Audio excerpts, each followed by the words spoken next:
Кудай буюрса бүгүн даярдык болуп атат, даярдык бүтүп атат. Алдаяр атанын, Козуяр атанын урпактары даярдап атабыз. Мынакей кыз келиндерибиз баары жүгүрүп жүрөт. Кудай тоюбуз жакшы өтсүн. Bayramımız kut bolsun, elimizde tınççılık, dokçuluk, molçuluk bolsun. Ушундай майрамдар боло берсин, ынтымактын майрамы да бул. Ынтымактуу болуп. Ынтымак тамактын майрамы. Ынтымагыбыз көбөйө берсин. Ушулай. Эл журтка тынччылык болсун, майрамыбыз жакшы өтсүн, аманчылык болсун. Конокторду жакшы Жакшы алалы. Саламатсыздарбы? Бүгүнкү тойго куш келипсиздер. Бул биздин Беш ата Кожуяр ынтымак тамагы деп коет. Бизде Беш ата Кожуярга Ырыстай, Майназар, Эсен Түгөл, Алдаяр ата Кулча кирет. Эсенбай кирет. Ушу аталарыбыз буюрса баары биргелешип ынтымакташып буга чейин тамак жеп келишкен. Ошо ынтымак тамагы Алдаяр ата урпагы Кулчаларга келген. Биз буюрса ушул чоң эле масштабта өткөрүүгө аракет кылдык буюрса. Кандай десек, бизге быйыл биздин район акимчилиги келет. Айыл өкмөтүбүз 5 айыл өкмөт бирикпеди. Ошо айыл өкмөтүбүздү чакырдык. Эң чоң Каракол шаарынан Жолголот айылында кулчалар бар. Алар келет. Кашат, Темирюкада, Эсенбай ар бир ата уулдан ынтымакка чакырышып, бүгүнкү той болот. Бүгүнкү тойдо ат чабыш болот. Көк жер улак болот, аркан тартыш болот, эрең иш болот. Анан дагы биздин эң жакшы нерсебиз атабыздан келаткан тушо кеси аз эми болот. Ушу балдарыбызга ушу көпчүлүктүн батасын алып берип, жамгыр менен жерге көрөт, бата менен эрге көрөт дегенде ушул буюрса ушу балдарыбыз тушосун кесип, чоң көпчүлүк. Ушу буюрса балдарыбыз кыргыздын жакшы бир инсандарынан чыгат го деген ойлорубуз бар. Анан конокторду жакшы тосуп, жакшы узатып алууга аракет кылабыз.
Беш ата кожояр ынтымак тоюна кош келипсиздер. Бүгүнкү иш-чараны Алдаяр ата Кулчанын урпактары өткөрүп жаткандыгын барыңыздарга маалымдайбыз. Кош келдиңиздер Айтылуу Кырчын жайлоосуна. Айрымдарга жагар балким жакпаса, а биз үчүн ыйык нерсе ак бата. Кылымдарды келе жаткан карытып, неге болбойт? Ыйык салтын, жакшы салтын сактаса дегендей, жакшы салттарыбызды сактап, кийинки урпактарга жакшы үлгүлүү ата-бабалардан калган үлгүлүү бир адаттарды көргөзүп кетүү баарыбыздын милдетибиз. Өзүңүздөргө белгилүү болгондой, азыркы заманда эки атанын баласы бирин-бирин тааныбай, бирин-бири менен чай ичишпей, көрүшпөй калган заман болуп жатат. Ошого карабастан эми ушул жерге убакыт бөлүп келип, көрүшөлү деп көптөн бери сагынып калсаңыздар керек. Кош келипсиздер дагы бир жолу.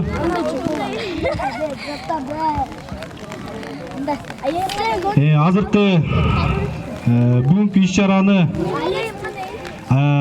китептин ачылышы ошо Кожояр атанын китептин ачылышы аз эмине аксакал Жокай аксакалды чакырып коюуга уруксат этиңиздер. Имамыбыз даяр турсаңыздар, буюрса Куран окуп аталарды эскерип, аталарга да Куран багыштайлык. Арбаңыздар, кымбаттуу туугандар, алыстан жакындан келген коноктор. Өзүңүздөр билгендей, биздин ынтымак тамак тоюбуз бүгүнкү күнгө эжактан бери камданып, бүгүнкү күнгө эметилген, бекитилген. Эми ушул күнгө биз Алдаяр атанын аз да болсо эмесин чыгардык, санжырасын. Аны азыр бир аз конокторго таратабыз, калганын эртең таратабыз. Эми бир аз айтып коелу. Кайдан келген Алдаяр ата ким? Эми биз Кабадандан баштап айтайын, ар жагын айткан менен пайда жок. Кабатадан Кичи аялынан Шыкмаматтан Кудашбий, Кудашбийден Анжайдан Алдаяр ата. Алдаяр атадан Гедейден Бокчудан биринчи аялынан Каржоозу, Кулдачы, Жамгырчы, Черикчи. Экинчи аялынан Сатыке, Мамбет. Мына ушул 6 баладан тараган эл журт азыр 600 түтүндөн ашык элбиз. Кымбаттуу туугандар, азыр эмени алып келдик эле, китепти бастырып. Бу анча баарына таратып бере албайбыз, конокторго гана таратып беребиз бир аз. Ошого капетпек эле, калганы эртең онбашылар үйдөн келип алып, китептердин баарын тең онбашыңар жиберсеңер, үйдөн берем, алып барып таратып беребиз. Баарыңарга жетет. Мына мондай китеп болуп чыкты.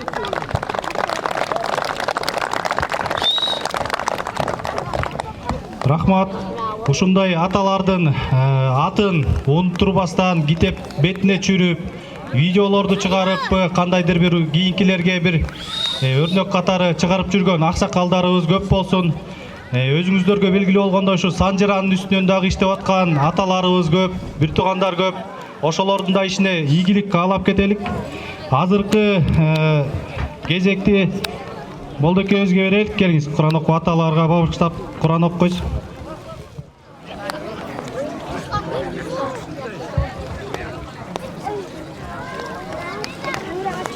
أعوذ بالله من الشيطان الرجيم. بسم الله الرحمن الرحيم. تبارك الذي بيده الملك وهو على كل شيء قدير. الذي خلق الموت والحياة ليبلوكم أيكم أحسن عملا وهو العزيز الغفور. الذي خلق 7 السماوات طباقا ما ترى في خلق الرحمن من تفاوت فارجع البصر هل ترى من فطور ثم رجع البصر كرتين ينقلب إليك البصر خاسئا وهو حسير. ولقد زينا السماء الدنيا بمصابيح وجعلناها رجوما للشياطين وأعتدنا لهم عذاب السعير سبحان ربك رب العزة عما يصفون وسلام على المرسلين والحمد لله رب العالمين Amin. Allahumma salli ala Muhammad sallallahu aleyhi ve sellem. Ya Allah'ım sen ötemerini keçin buluzatsın. Uşul Kur'an ayetlerini ya Allah'ım sen razı için bu dünyada ötketken çoğun ata çoğunlarımızga, atayınlarımızga başladık. Allah namların küllerini keçir. Kılgan жақсы işlerin özün ana kabul kıl. Alakan jeye turgan pendelerin küllerini keçirip oylaunu maqsat tileklerini yetkizip barızga ынтымақ berip. Ey Allah'ım жақсылық ve жардам бер. Жана бұл дүниеден ахирет Allah'ım бардыгына ынтымақ берип жақсылыгыңды аралай бер. Саллаллаху алейхи ва саллям. Рахматка архамар рахим. Амин. Аллаху акбар. Amin. Ya Allah'ım sen ödemlerini kesin zaten şu bizden kılıp жатқан kurbanlıklarımız özün ana kabul kıl. Özün жақсылық ver, жардам бер. Ya Allah'ım bardığına ынтымақ бер. Asman жерден келүүчү апаттарсық, бала жамандықтардан сақта. Бардығызды Allah'ım sen разылығы үшін бирибизди сыйлап, урматтай турган адамдардан кыл. Бул дүйнө жана ахиреттин жамандыктардан өзүң сактап, бул дүйнө жана ахиреттин жақсылықтарын насип кыла көр. Allah'ım разы болсун. Амин. Аллаху акбар.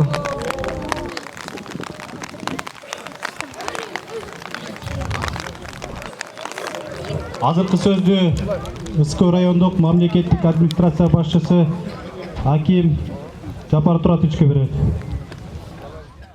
Ассаламу алейкум. Бүгүнкү жакшынакай тойдун иш-чаранын катышчылары, ардактуу аталар, ардактуу апалар. Бүгүн районубузда дагы абдан чоң кубанычтуу окуя болуп атат. Анткени мынакей Беш ата Кожар атабыздын балдары биригип, ынтымакка келип, дагы бир жолу өзүнүн ынтымак экенин, биримдик эмне экенин элге жукка даңазалап көрсөткөн десек биз жаңылышпайбыз. Негизи районубуз өзгөчө район.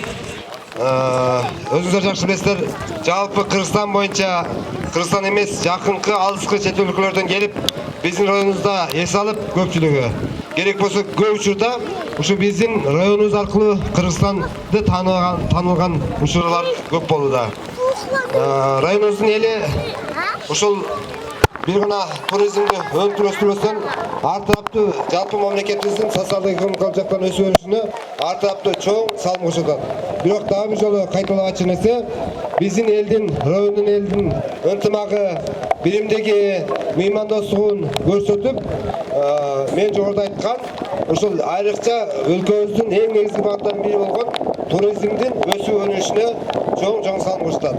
Урматтуу бүгүнкү жыйын катышчылар өзгөчө белгилегим келет.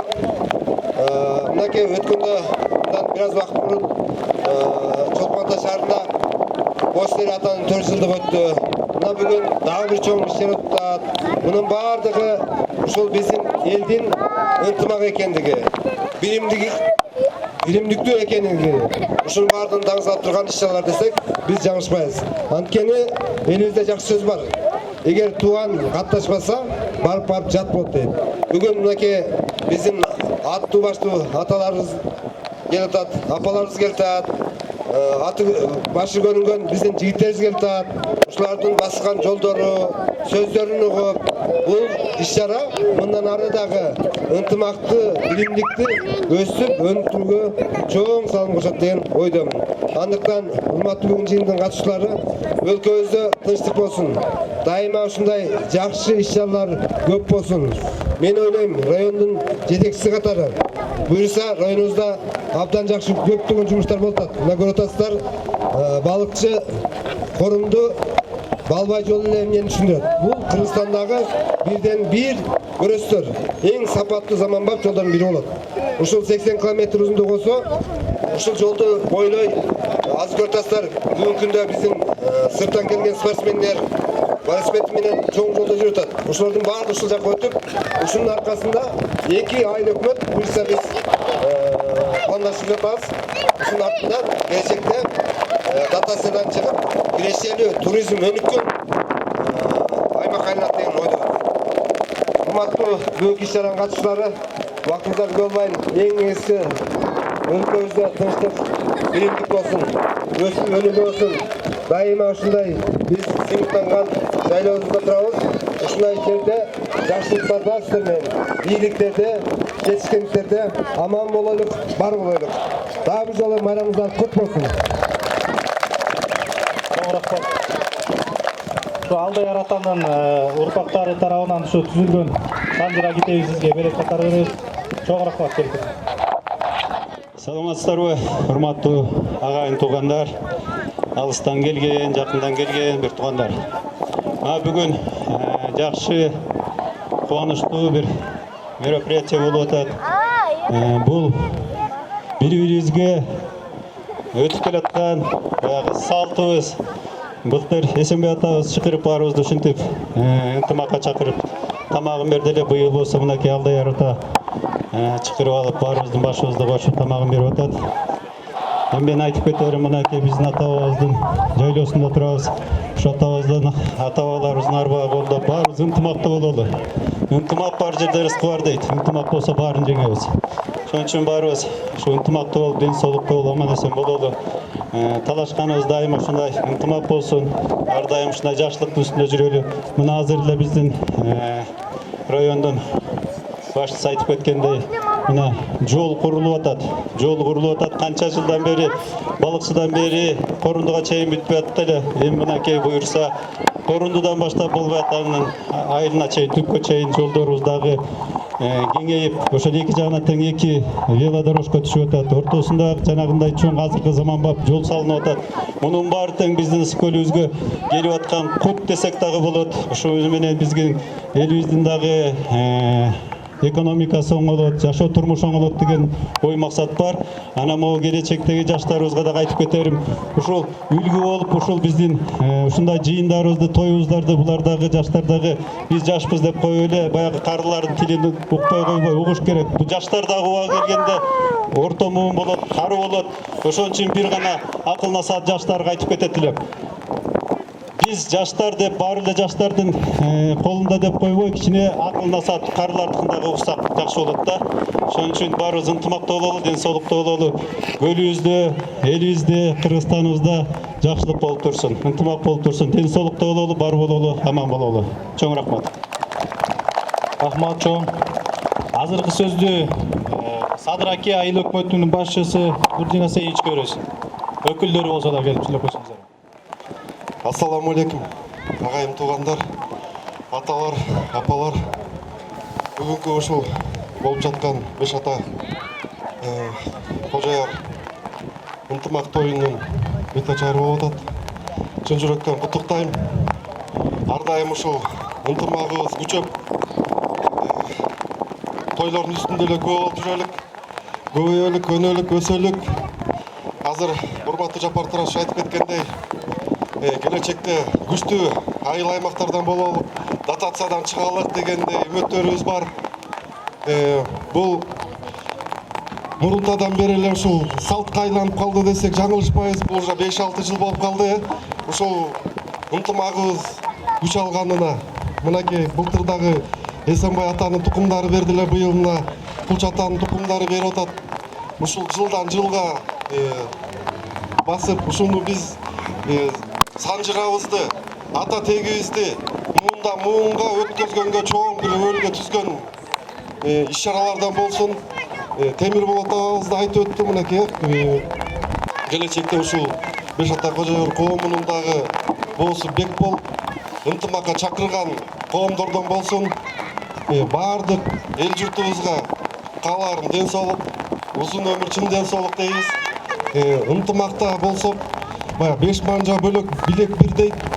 Биримдикте алдыга кадам таштасак, биз ойлойбуз келечек биздики. Эң күчтүү, эң ынтымактуу айыл аймактардан болобуз дегенге мен үмүтүм абдан чоң.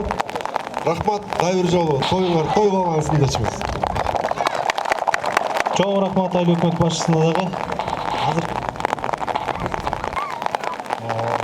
Азыркы сөздү энелерге берелик.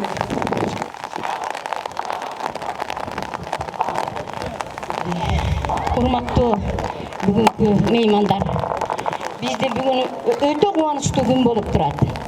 Ынтымагы бар элдин эли бирге чогулат. Ынтымагы жок элдин эли качып суюлат дейт. жазгандай биздин бүгүн беш ата кожоярдын урпактары ынтымак менен жакшынакай мондай ак боз үйлөрдө келген меймандарды тосуп жакшынакай дасторконун жайып ынтымак деген сөздү биринчи орунга коюп жакшынакай жакшы тилеп отурушат. Эми ааламдашкан доор деп коюп атабыз. Ушул доордо биздин келечек муундарыбызга ынтымак, адеп, ахлак, каадасар, нарк, насил деген нерсе аба менен суудай керек деп ойлойм. Эми ушул жерде отурган аксакалдар, ак элечек энелер, келиндер дайыма ушул ынтымакты бекем кармап, бала бакырабызды жакшынакай салтка, каадага, акыл эске тарбиялайлы. Чоң рахмат. Энелерибиз элдин өнөрүн элге жайылтып, көркүбүздү чыгарып жүрүп, көрүбүздө бар болсун демекчибиз. Азыркы бата өрчүн жана кийинки эстафетаны Ырыстай урпактарына тапшыруу үчүн жолдошуга келип берсеңиз. Ырыстайдан келип берсеңиздер. Аксакалдар. Айланайын эл журтум. Бүгүнкү той Алдаяр атанын Куран окутуп той кылып отурабыз. Буга чейин деген тойлор көп болгон. Ушу кырчын ата-бабабыз журт жашаган жерлер. Ана бүгүнкү тойдун эмеси ушул биздин ынтымак тамактын эмеси ушул биз эсемойларга эстафетаны өткөрө турган убакыт келди. Ырыстайга эстафетаны берип коелу. Бир аз кичине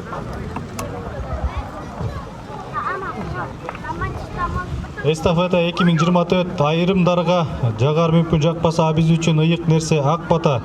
Кылымдарды келе жаткан карытып неге болбой жакшы салтты сактаса. Кожояр атанын Алдаяр кулча урпактары эл ынтымагын, ата-баба салтын, наркын, санжыра санатын, адеп ахлагын келечек муунга татыктуу өткөрүп берели деген ниет менен ынтымак тоюнун кезегин Кожояр атанын Ырыстай урпагына тапшырып коюуга уруксат этиңиздер. Кол чабыт.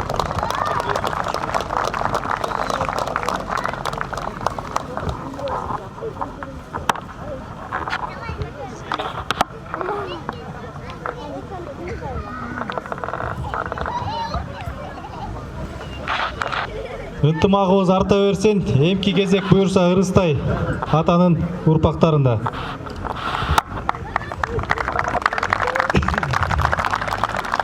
Ассаламу алейкум, урматтуу ага туугандар. Баарыңарды майрамыңыздар менен куттуктайм. Биздин Беш ата кожоярдын ынтымак коому түзүлгөнүнө мына көп жыл болду. Ошондон бери ар бир урубуз берип келатабыз. Мына бүгүн Кулча Алдаяр атабыздын урпактары берип атат. Ушулардын тойлору тойго улансын. Баары аман эсен болуп, жакшылык болуп, асманыбыз ачык болсун. Табигатта эмне деген кырсыктар болуп атат, эмне деген эмелер болуп атат. Ошондон алыс бололу. Мына эми эстафетаны биздин Ырыстай атабыздын балдары алып аткандан кийин Ырыстай атабыз эң кичүүсү экен. Biz bu Aldayar atабыздын алган эстафетабызды мындан ары улантып, Беш ата кожояр ынтымак коомун дагы өркүндөтүүгө, бир топ ийгиликтерди жаратууга баарына чоң салым кошобуз деп ойлойбуз. Биз деле Кудай буйрса, эмдиги жылы ушул эле кырчын жайлоосунда баарыңарды ошо тойго, ошо биздин алган эстафетабызды өткөрүүгө тойго чакырабыз. Мындан ары Беш ата кожоярдын балдары ынтымактуу бололу. Айланайын эл журт, баарыбыз тиякты карап, биякты карап, ар кимибиз ар кандай кылбайлы. Мына Беш ата кожоярда мен айтып кетерим, ушуга чейин бир да депутатыбыз чыга элек. Ушу баарыбыз бир ынтымакка келип, жаштарыбыз укпай атпайбы? Жаштардын баары эмеден жаралбаганда, атадан жаралбаганда кайдан эмне төрөлө калды дейсиңерби? Ошолордун баары бир ынтымакка келип туруп, бир чыгарып алсак, өзүбүздүн урубуздан, Беш ата кожоярдын тетиги Кыргызстанга, мына ушул жактан ошентип бир жагын чөйө турган балабыз керек. Ушуга такыр жарабай атабыз. Беш ата кожоярдын айланайын аксакалдар, энелер, эжелер, бир туугандар ынтымактуу бололу. Кудай буйрса биз дагы эмдиги жылы өткөзөбүз. Анан бул 26-жылы жана мына ушу санжыра деп коесуңар деп анан баарын тең тескери сүйлөп Жорлар деген атка чейин конуп биздин Ырыстайдын санжырасы өтө эле азыр. Анан ошон үчүн барыңарды жакшылыкка чакырам. Баарыбызды уккандай бололу, ынтымактуу бололу. Беш ата кожаярыбыз өркүндөп өсүп, аман эсен болуп, жерибиз жайнап, асманыбыз ачык болсун. Баарыңарга рахмат, тоюңар той кылансын.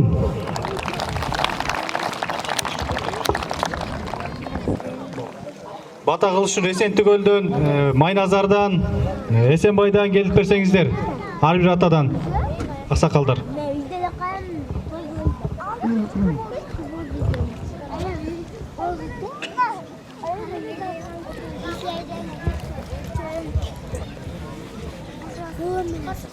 Аксакалдардан келип бериңиздер. Майназардан, Эсентүгөл.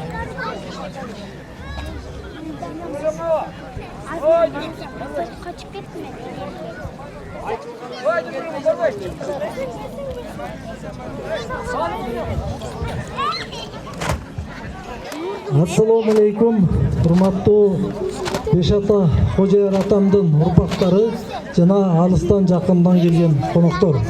Мына бүгүн деген ушул Кырчын жайлоосунда Кожаяр атамдын өрүшүндө Садыр экенин жайлоосунда кандай гана адамдар ушул жерге чогулуп, ушул ынтымактуу бололу. Беш ата Кожаярдын балдары, Беш ата Кожаярдын эмес бүт Кыргызстандын эли ынтымактуу болуп, бир жакадан жең, бир жакадан баш, бир жакадан бир жеңден кол чыгаралы деген бир ынтымакта бололу деген ийгилик бул. Ушул балдарыбыз Кожаяр атамдын балдары бири-бири менен таанышсын, аксакалдар болсо бири-бири менен баарлашып татынакай сөз сүйлөсүн деген. Рахмат Алдаяр атамдын балдары, ушундай чоң той берип атканыңыздарга дениңиздер сак болсун, өмүрүңүздөр узун болсун. Биз болсо ушул Эсенбай атанын миң түтүн элинин атынан, урпактарынын атынан сиздерге чоң саламыбызды айтабыз. Тоюбуз кут болсун, элибиз аман болсун, жерибиз бүтүн болсун, ынтымактуу бололу. Салам, жакшы туруңуздар айланайын. Тоюбуз кут болсун. Assalamu alaikum, урматтуу дамат. Тоюңар той кылансын. Жылда ушу той бергиле. Кулча атабыздын балдарына рахмат.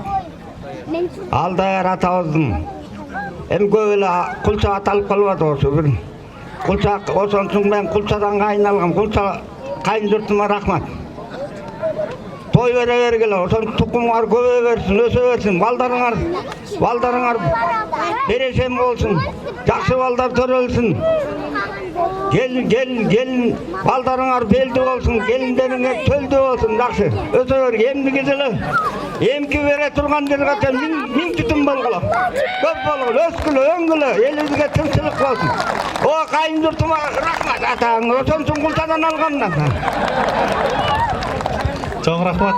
Азыркы сөздү Мамбек Эсентүгөлдө Мамбет Акын атага беребиз. Саламатсыздарбы, урматтуу туугандар. Эң биринчи Кулча айдын турган тургундарына чоң ийгилик каалайм.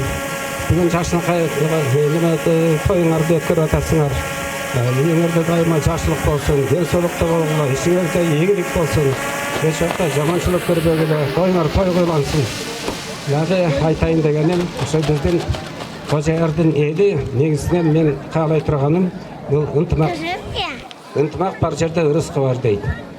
Ырыскы бар жерде ден соолук бар дейт. Ошон үчүн баарыңарга ден соолук каалайм, ишиңерде ийгилик болсун. Дагы берсе да жакшынакай өткөрүп аткан тоюңар кут болсун. Рахмат. Чоң рахмат, келиңиз бата берип коюңуз. Улус Төлөйкөндөн.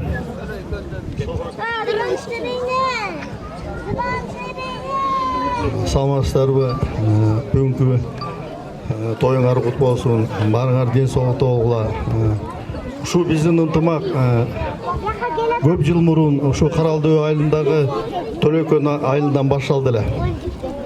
Ушу биз бир 5-6 бала сүйлөшүп чогуу биригип алып ушу биздин чоң аталар Кашатка чейин бай эшек менен келип бири-бирибизге чакырышып жаман жагышта катышып турган кезинде биз да көрүп калдык.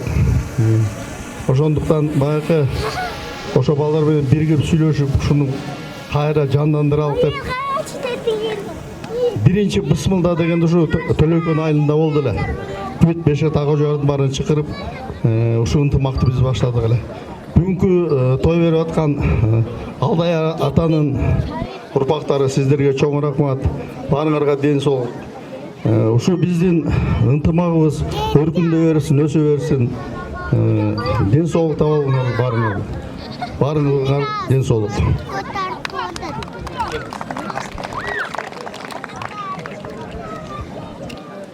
Келиңиз, бата берип коюңуздар. Урматтуу бир туугандар, элибизде тынччылык болсун, жергебизде тынччылык болсун, элибиз аман болсун, тоюңуздар кут болсун Алдаяр атамдын балдары. Чоң рахмат аталарга, ыраазычылык айтабыз. Жана айтып өткөндөй, мурда аталар бири-бири менен катташып 5 ата кожоярдын көрүшүп турчук эле дейт. Ошол нерсени дагы унуткарбай, мындан ары дагы биз дагы милдет деп ойлойбуз. Бири-бирибиз менен катышып жакшы мамиледе болууну. Азыркы кезекти энелерге беребиз. Урматтуу меймандар, Кожояр атанын урпактары, биз бүгүн шайыр апалар баштай турган ырыбыз ушул өзүбүздүн эле кулунубуз Жыргалбай Раимовдун сөзүнө жазылган Кырчын кемни деп атайын ушул Кырчын жайлоосуна арналган ыр, Кырчын жайлоосун жайлаган урпактарга арналган ыр. Обону болсо белгилүү обончу композитор Камчыбек Букалаевдики Кырчын кемни.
азыркы номерибизде бир өзгөчө бир сюрприз болгону турат биздин урпактар үчүн.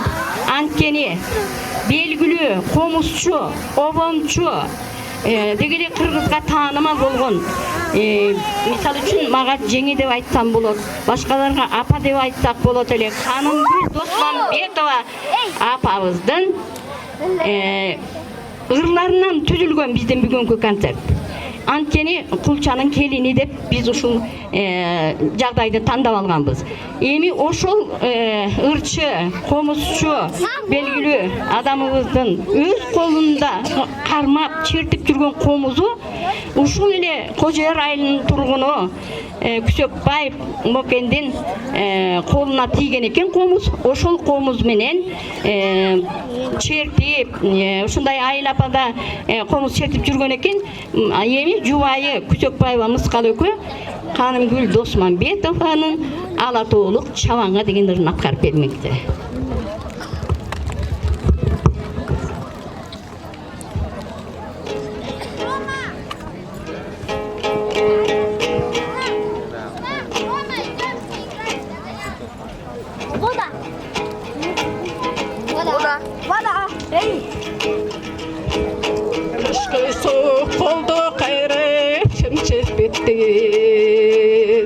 Koy jayıp karlı töştü görkü geçsek, kış boyu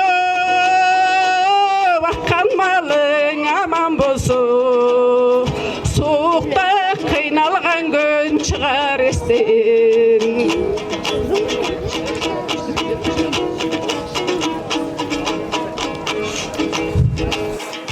Жазында қой төлдетір жайға жетсең, тұтта малшыда жоқ белде чечкен, жарышы егестелдір ойын салса, жаздағы чарчаған күн шығар естен.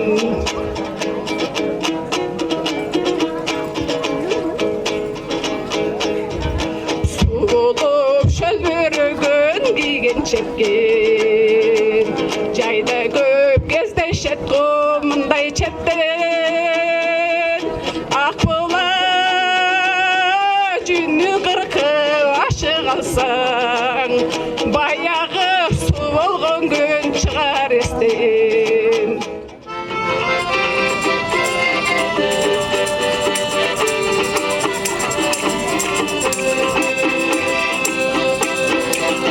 Bükülüp жатқан шиберде көп көріп тепсей баспағын, күзгідей тұнық бұлаққа топыра ұштап жатпағын, құмырсқа майда екені деп тебелеп жана жанышпағын, шабалға чоңду көрсөткөчүн эле саған айтарым.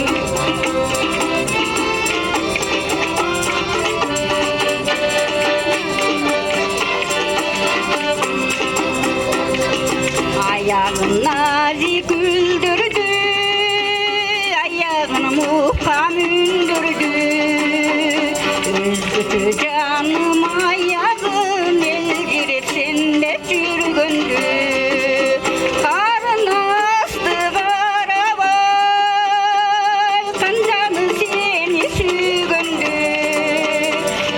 Kıva yaşından morunsuzga bak tüygündü.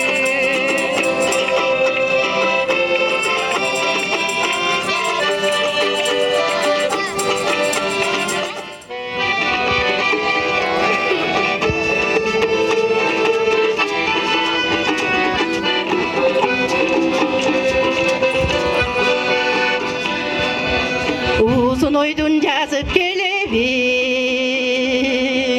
kayra baştan gele delegin, oy uçuğu sağa takala, bilesin mi jigit sebebin, bilesin mi jigit sebebin.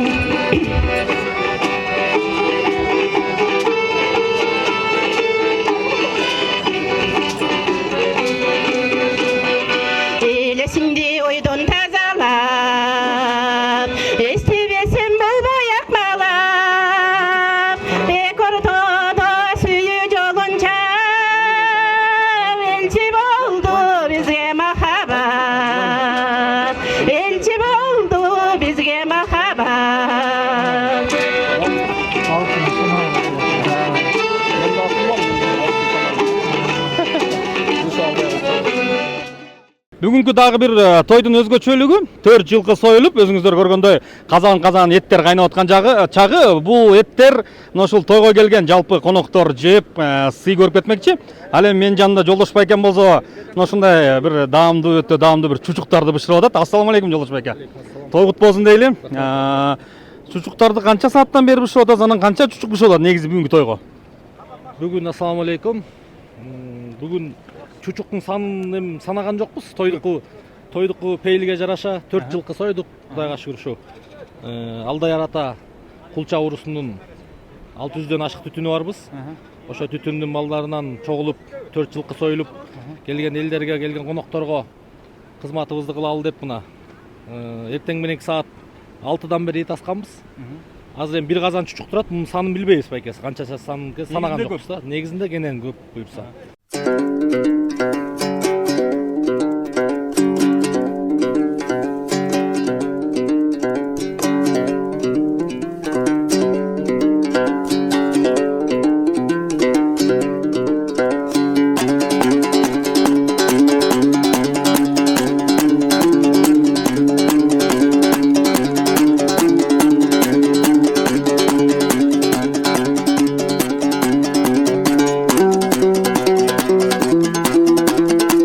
Бүгүн Кубанычбек байкем жанатан бери карасам, биз келгенден бери ушул казанда шорпону сапырып атасыз да, Кубанычбек байке. Анан эмне үчүн сапырып атасыз? Анан сапырганда эмне шорпо ширин болобу же эт жакшы бышабы негизи? Негизи мындай да, биздин көлдүн сорпосу аябай даамдуу сорполордон болот да. Анан ответственный эмеден болобуз. Бир казанга 2 бала шайланат. Эт кайнагандан баштап бышканга чейин сорпону тындырбай сапырып турабыз да. Бул сапырылган сайын эт даам, сорпо даамдуу болот, эт да жакшы бышат да. Ошондуктан сапырат экенсиздер, Ооба, ошондуктан сапырат. Эт негизинде 2 саатта бышат, 2 саат ушул алмак баягы бириңиздер өткөрүп сапырып турасыздарбы? Биздики высокорье болуп 3 саат ошого чейин бышат да. Жаш малдыкы 2 саатта бышып калат, а так 3 сааттын тегерегинде бышат.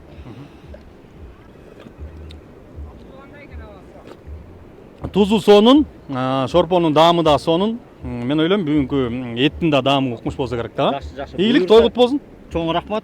Алган малдарыбыз, сойгон малдарыбыз да жакшы чыкты. Таман деп айтып келсек жаңылбашпайбыз. Мына бир чоң тай казан ичет бышып атат, чучук. Кечинде да, түн ичинде да бир казан эт бышырганбыз да. Чучук. Саламатсызбы эже? Жалпы жеңелер бүгүн борсок бышырып атасыздар, Негизинде бүгүн абдан эл көп келет экен. Анан канча борсок бышырдыңар? Канчага ун кетип атат бүгүнкү борсокко? Бир 3 мешок ун кетти го. Көп борсок болду буюрса. Азыр борсоктун акыркыларын бышырып атат окшойсуздар. Акыркыларын бышырып атабыз бияка азыр. Ошо тоюбуз эми бизге кут болсун, ушундай тойлор көп эле болуп турсун бизге. Ушундай эле жасап туралы, көп-көптөн эле. Эринбей эле келиндер жасай берелик. Бүгүн ушул урунун, ушул топтун жеңелерин мен көрүп атам да. Бүгүн ушундай тапшырма берилген дейт. Бардыгы жолук салынып, узун кийинип, бардык кызмат болот деп, Ар бир боз үйлөргө келиндер, жеңелер бөлүнгөн депчи. Сиздер борсокко бөлүндүңүздөрбү? Биз борсокко курдакча салта тушакка бөлүндүк. Калган келиндер ар ким чай куйганга, конокторду эмелер тозгонго ар жак бөлүндү. Ар кимдер өздөрү. Дагы кандай жумуштарды аткарасыздар бүгүн? Же ушу борсок менен барып анан эз алып, тойлоп, майрамдап? Эме жасайбыз, 5 бармак жасайбыз. Эттер тартып берет, эттерди анан эме кылабыз, туурайбыз, кесме бышырып, 5 бармак тартабыз. Анын баарын өзүбүз ошо жасайбыз, бүт туурап, кесме бышырып жасап, сорпо куюп, элдерге чай эметип бүт. Рахмат анда.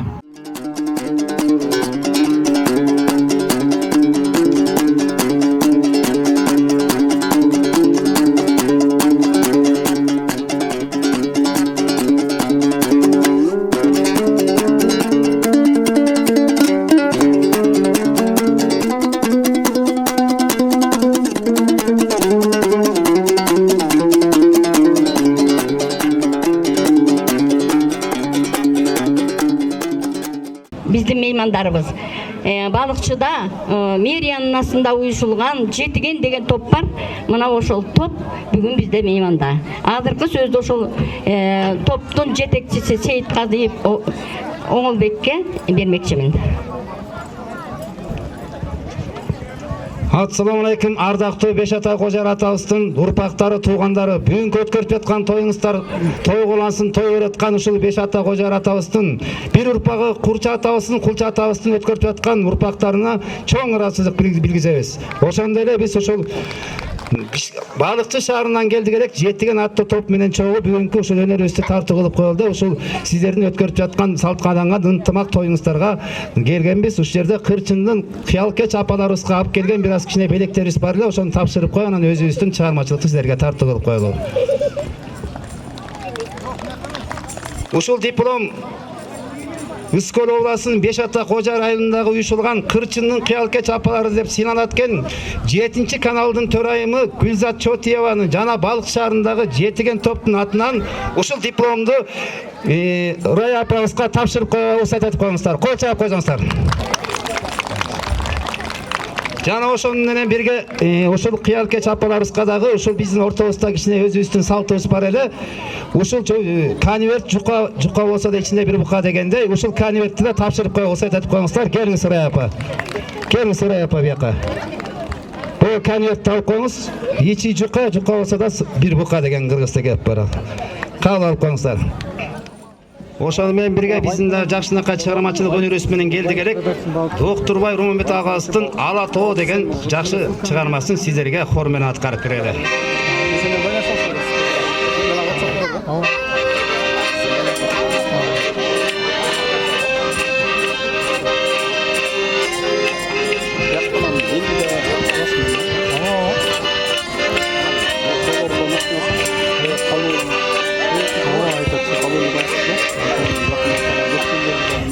Var bir asla cerikeni, aslında bir kötü uçacı meni.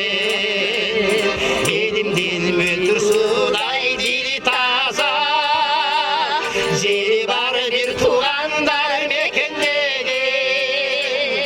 Alatoy menin jeri, erkindikte Ösöver tacim kılar kırgız elim.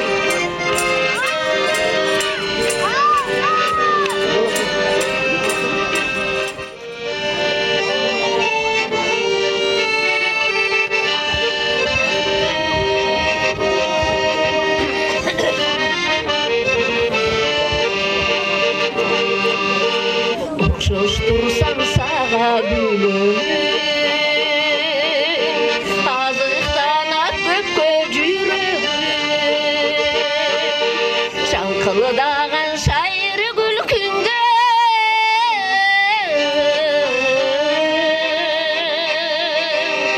rahatlı ömür sürem.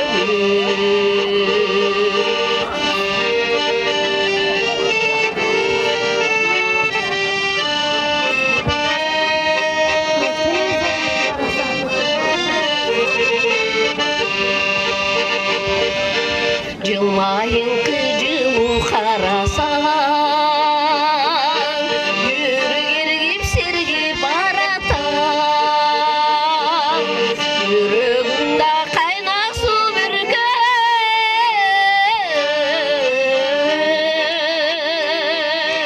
bir süydün bütkün araşan.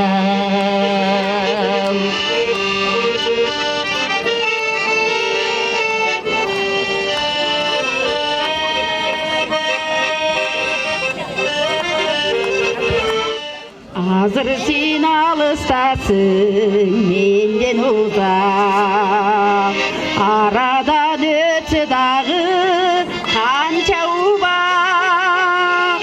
Elesin isten gitmey turup aldı, yüreğime saldın ele kanday tuzak. Elesin isten gitmey turup aldı, yüreğime saldın ele kanday tuzak.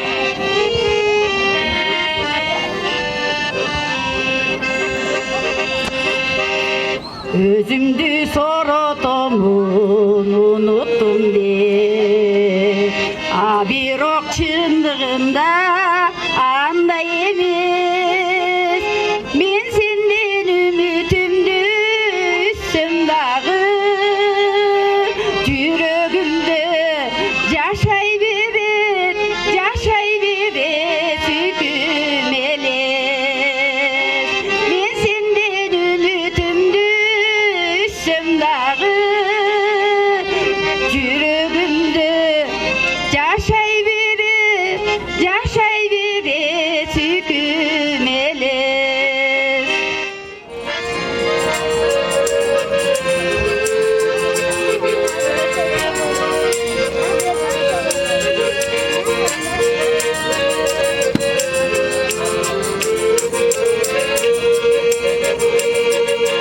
Бирге калсам каркырам, көңүлүмдө тартылам. Тутунган сөздөрүмдү туйдура албай тартынам. Каркырам, алсушсам талпынам. Ак дилдеги ашыктыл айдап алды артында.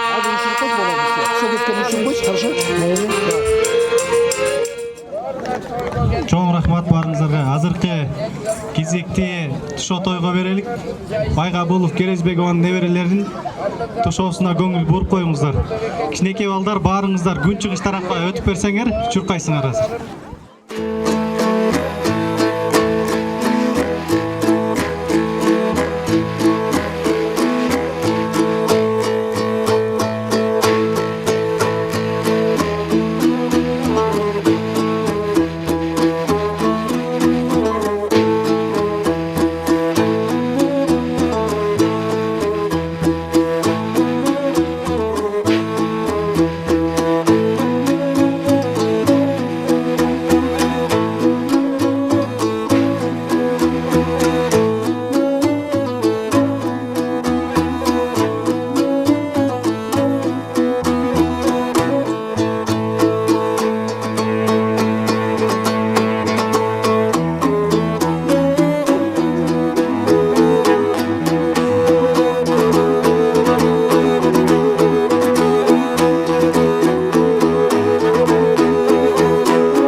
Чабышкада көңүл буруп койсоңуздар, Аламан байге шамал таштан бери чуркап келе жатышат. Дастан Эрлат Тазабековдордун Азыр белгилүү Сейитказы Андабековдун окуучулары экен. Рахматова Айнахан байбичеси Койсун Карасартова, ал эми Абышкасы Андабеков, Жылдыз Сулайманова улуулануу заманы. Байбиче, экөөбүз түтүн булатып, чогуу жашаганыбызга жарым кылымдан ашты. Ментип балдарды чоңойтуп, өстүрүп, тарбиялап, ар кимисин ордордуна койдук. Туурабы, байбиче? Туура айтасың, Абышка. Мына 10 баланы багып чоңойттук, өз ордуларына койдук. Эми биз деле кичине жок дегенде караганда өзүбүз үчүн жашайлабызга. Ооба байбиче, туура айтасың.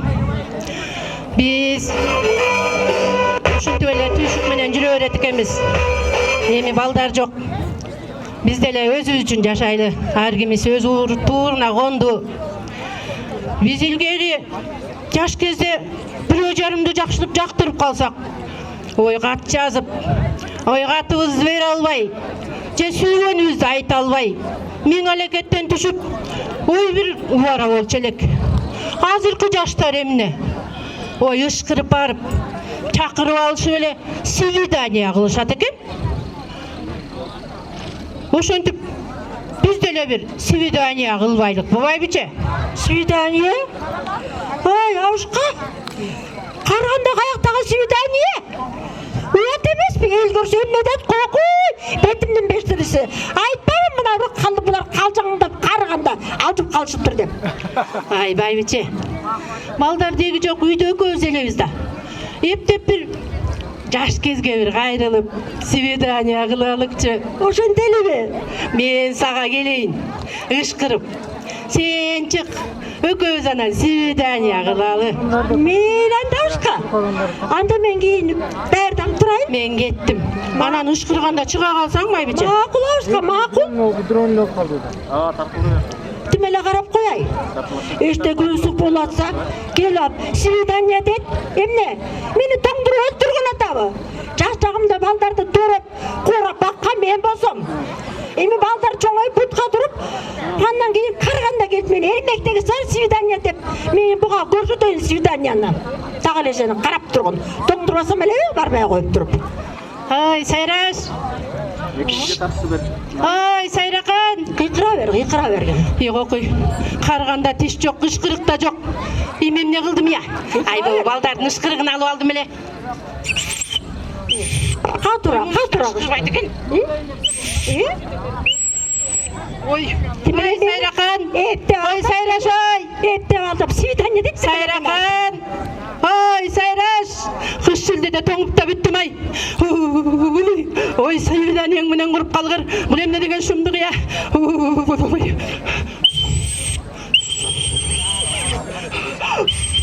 Үші ғой. Рас эле болду. Ай байбиче. Ой, кандай немесиң я? Мен бул сууктар шилдеде тоңуп калдым. Эмне чыкпайсың я сен? Апам жибирүүгө сен эмне кылайын я? Ой, сен ушул сени. Ой, шашпачысы сени. Сен эле бе?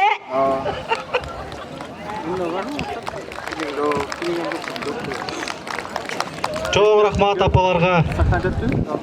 Аз да болсо көңүлдү көтөрүп отуруп турмуздар. Азыркы кезекте аламан ат чабыштын жеңүүчүлөрүн куттуктоо аземине көңүл буруп коюңуздар, могу ортону бошотуп коюңуздар. Биринчи, экинчи келгендерди, үчүнчү орун алгандарды сыйлап коелу. Ат чабыш Байга аземине 3-чү орун келсеңер, 3-чү орун. Ат жетеле өтүп койсоңор. Атыңар жетеле өткөн, келгиле бери. 3-чү орун, кайсы ат кел, жетелегиле бери карай. Чабан десе келгиле бери. 3-чү орун Алдаяр Кулча атанын урпактары өткөрүп жаткан 5 ата Кожоярдын ынтымак тоюнда 3-чү орунду алгандыгы үчүн Тазабеков Эрнаттын бөлүгү кол чаап коюңуздар. Жалпысынан бир 10 километрге жакын 8 километр 10 километрдей аралыкты чаап келишти Шамал таштан бери. 3-чү орун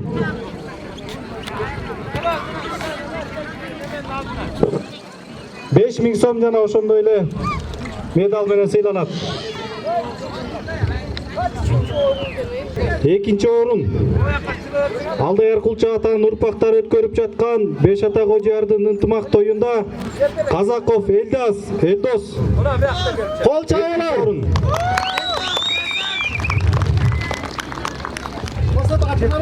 Келе, атты беріп, тияқтан ба, емеңізді алып. Казаков Элдос Григорьевка айылынан.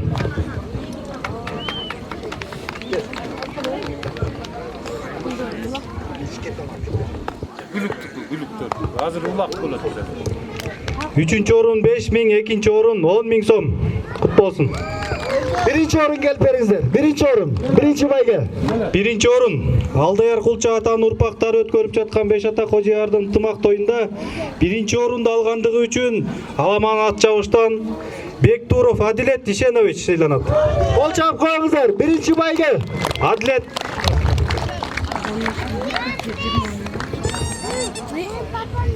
Ай, байгаңар утпасын, ай. Жогул ана. Биринчи орун 15 000 сом. Жана ошондой эле ыраазычылык баракчасы менен сыйланат. Чоң рахмат барыңыздарга.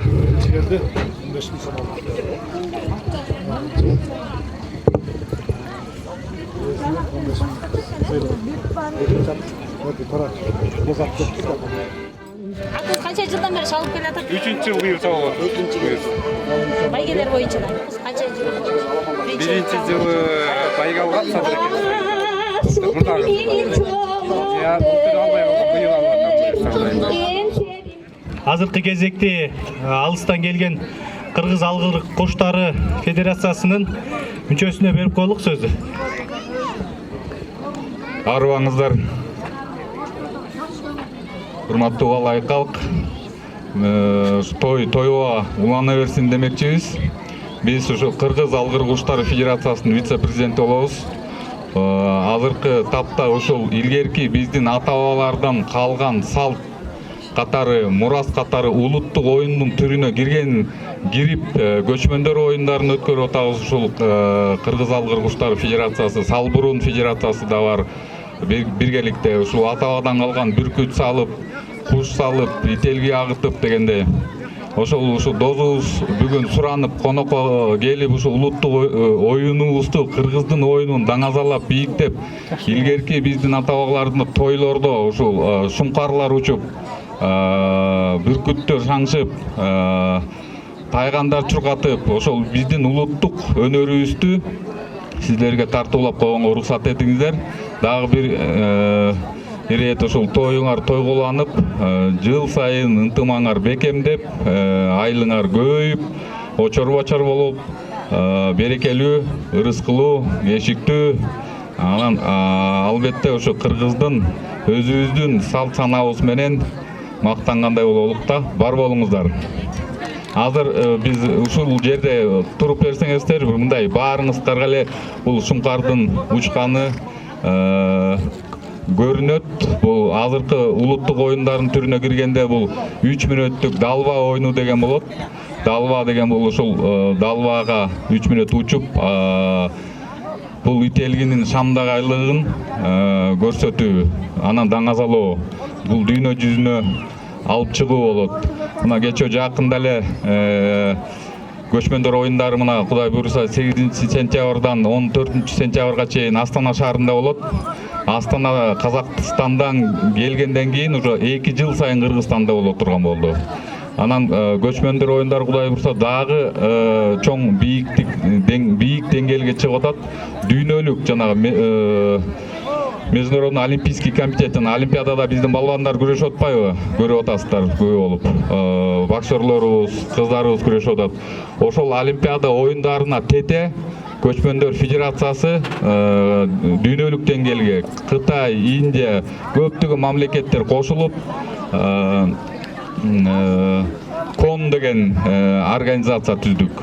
Ал бияктан Кыргызстандан резолюция кабыл алынып, Манас кубогун койдук. Ошол кайсы мамлекет утса дагы ошол Манас кубогу кетет. Бул жерде биздин Манас атабыздын даңазалап Кыргыздын дүйнөдө эң алдыңкы саптарында тура турганын билгизебиз, Кудай буйруса. Бар болуңуздар. Ошо ителги агытуу оюнуна көңүл буруп коюңуздар. Чоң рахмат.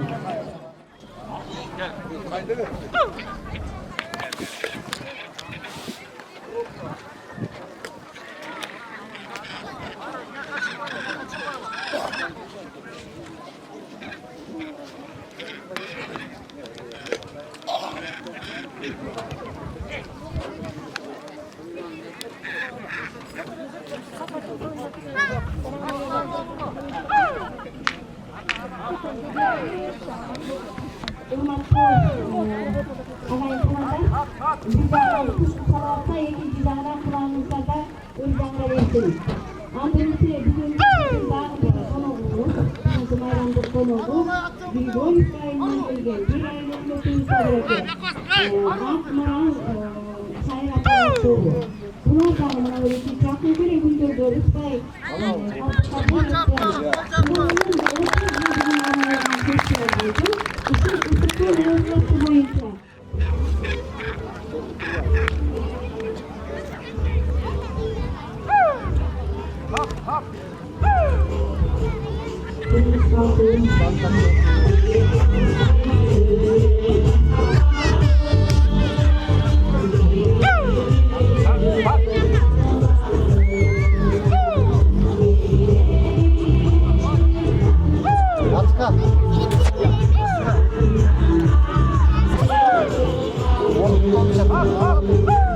Assalamu alaikum, арбаңыздар.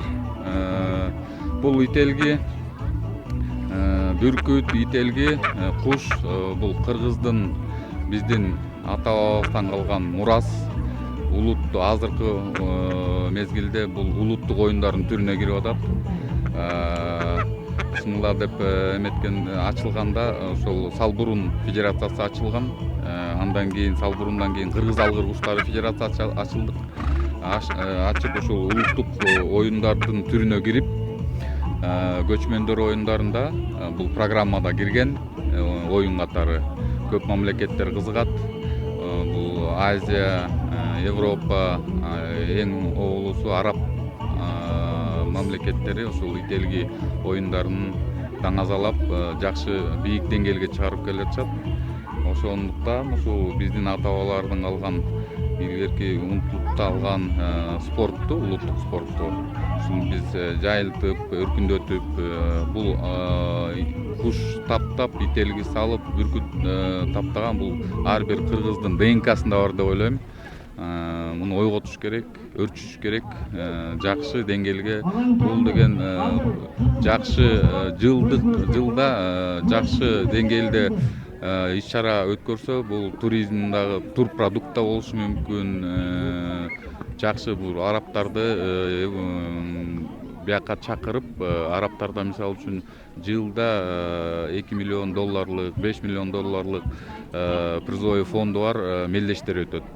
Ал жакта өзүңүздөргө маалым болгондой аба ырайы ысык болуп, алар кышында өткөрүшөт. Азыр алар куштар биздин ошол Кыргызстандын жеринде өзүнүн ителгилерин алып келип, таптап, даярдап, анан ушул жерде бизибиздин Кыргызстан ушул жайлоо, ушул Кырчын жайлоосунда дагы чоң эл аралык мелдештерди уюштурганга бир шарт түзүп, условия түзүп өткөрсөк, бизге чоң элибизге ырыск береке келет деген ойдомун.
Сулуу Кырчын жайлоосунда көчмөндөр өткөн жерде жакшынакай иш-чара болуп атат. Бул иш-чара Беш ата Кожояр уруусунун бир баласы Кожояр атанын бир уулу Кулча Алдаяр атанын урпактары бүгүн жакшынакай ынтымак тоюн өткөрүп жатышат. Бул жыл сайын өтүп турган той. Жыл сайын ошол ынтымак жөнүндө сүйлөшүп, салт санаалар уюштурулуп, кадимки кыргыздын аппак боз үйүнүн ичинде сый тамактар берилип, коноктор тозулат. Ошондой эле санжыра санат айтылат. Ошону менен бирге биз шайыр апалар ушул тойдун көркүн ачып, өзүбүзгө жакын алыстан шайыр апалардан тобунан чакырып алып, концерт коюп, элдин маанайын ачуудабыз. Бүгүнкү той ушундай бир жаркыраган жакшы маанай менен өтүп турат. Күн дагы сонун бирде себелеп, бирде жаркырап, өзүнүн нурун төгүп турат. Той ушундай жакшынакай өттү. 2 тушоо той болду. 3 тушоо той болду. Тушоо кесүү болду да. Анан улуттук оюндар, аркан тартуу, күрөш, ат чабыш, мына ушулардын бардыгына жакшынакай тойдун уюштуруучулары жакшынакай белектерин берип, байгелерди берди. Биз да куру калган жокпуз, биздин шайыр апаларга да жакшынакай бир жолу ушул жолу бизге костюм тиктирип бермей болуп атышат. Биздин белегибиз ошол болуп атат. Анан бүгүнкү күнгө өтө маанайыбыз жакшы. Эми бул ынтымак тою эстафетасын Ырыстай уруусуна берди. Ошо Беш ата Кожоярдын бир уулу. Мен каалайт элем, эл ынтымакта болсун, өлкөбүз өнүп өссүн. Ар бир айылда ушундай ынтымак тойлор өтсө, жаштарга адеп, ахлак, нарк насилди ушул улуу муундар тапшырып кетсе, кандай гана сонун. Апалардын да тилеги, биздин апалардын тилеги да ушундай ак. Өсүп келаткан муундар адептүү, акылдуу, келиндерибиз ыймандуу болуп, карыларыбыз кадырлуу карылардан болсо деп деген тилегибиз бар. Тоюбуз эң сонун өттү.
Ana bal.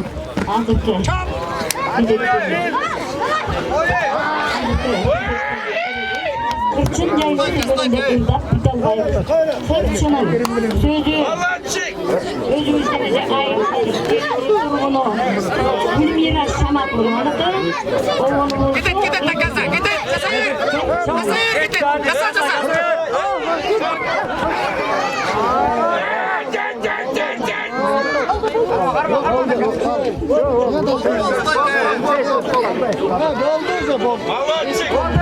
Taza.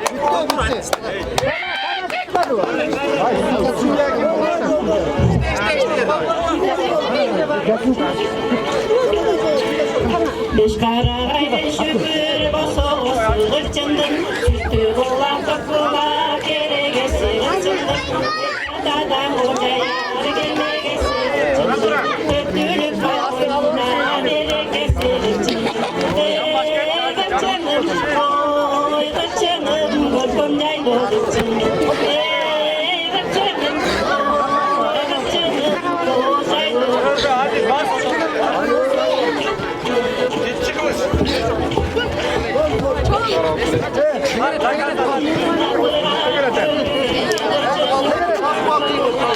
Hadi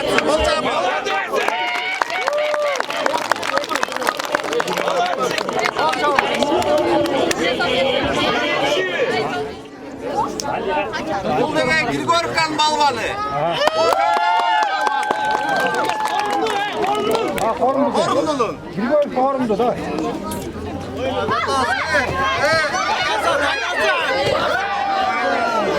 Çıkılış turgula, çıkılış turgula. Tur. Hayra turgula, hayra.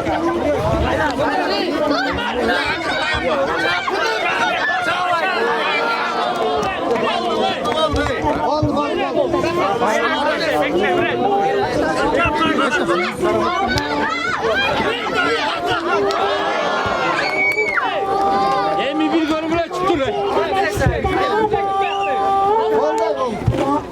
Ağay özü qarab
Ardayım şu toylarına gelip durumuzda. Bunlar kırmızı sitamağına gönül vurup olmaçı. Rıstay, Esenbay, Maynazar, Esentügöl. Nurkocaoğlu toy arasında Bozcuğu. Kırmızı Bozcuğu arasında. Rıstay, Esenbay, Maynazar, Esentügöl adamızın urpakları. Nurkocaoğlu toy arasında. Çıkmaca, Kalina geldi, konaktordu uzattı. Sakaldılar, taktılar konaktordu. Türklerinizde. Gökdere, Mahmetoğlu, Çetpay Sorun, Kelerken, Şahinbek Arma çıkıp verizde. Gökdere çıkıp verizde, Şahinbek Arma. Konaktordu koştan tartışlar. Talat, Muradil.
жараткан берген жагдайда тайманбас тайбас эр кайда жүрөгү баатыр туусун тутар мүрөгү жалтыр суусун жутар жан кайда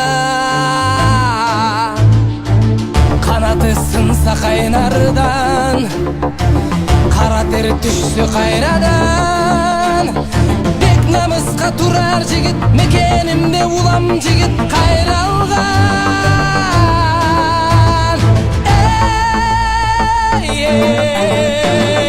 күн сары чапкан шаң төрү кабылам көк жал көк бөрү кайратың таштодой жүрөгүң солуп маш ботой көкөй кести жан дил алса көкүрөк жазбай тизгин алда кайратың таштодой жүрөгүң солуп маш ботой көкөй кести жан дил алса көкүрөк жазбай тизгин алда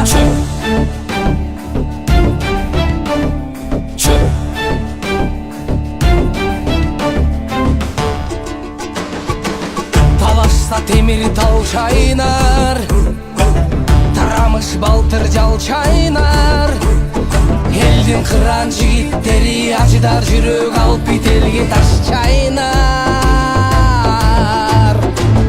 үмүтүң өзүң колуңда үзүлбөй дайым кол сунак анда эмесе алдыңда аргымак жулунап жол сурап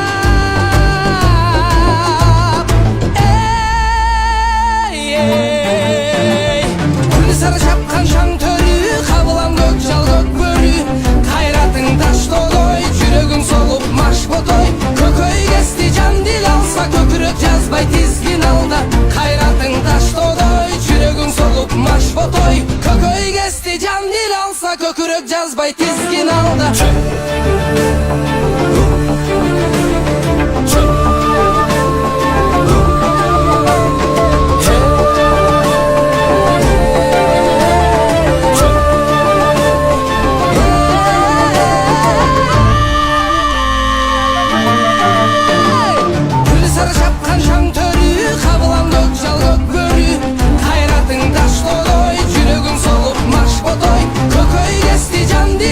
көкүрөк жазбай тизгин алда кайратың таштодой жүрөгүң солуп маш ботой көкөй кести жан дил алса көкүрөк жазбай тизгин алда